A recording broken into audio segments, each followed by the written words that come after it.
عالمی منظرنامے کا رخ کریں گے۔ آپ کو بتائیں کہ روس نے یوکرین کے ساتھ اناج برآمدگی کے معاہدے پر واپسی کا اعلان کر دیا ہے۔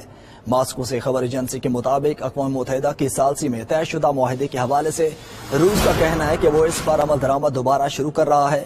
ہمیں کیف سے روس کے خلاف فوجی کارروائیوں کے لیے بحر اسود کے اناج راہداری کو استعمال نہ کرنے کی ضمانت ملی ہے۔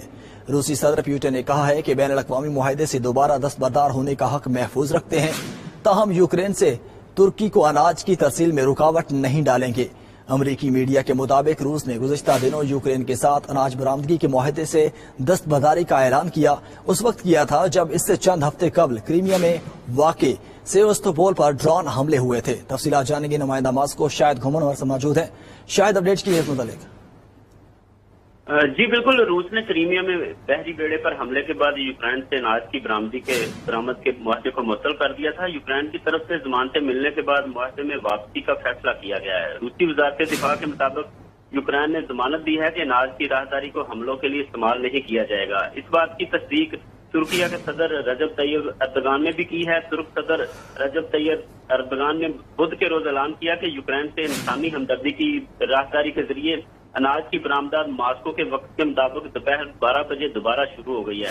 انہوں نے ترکی اور روس کے وزرائے دفاع کے درمیان ٹیلی فون پر ہونے والی بات چیت کا حوالہ دیا، جس کے دوران یہ بتایا گیا کہ اناج کی سپلائی دوبارہ شروع ہو گئی ہے۔ اردوغان نے واضح کیا کہ روسی وزیر دفاع سرگئی شائگو نے اپنے ترک ہم منصب کو یوکرین سے اناج کی برآمد کی بحالی کے بارے میں آگاہ کیا ہے۔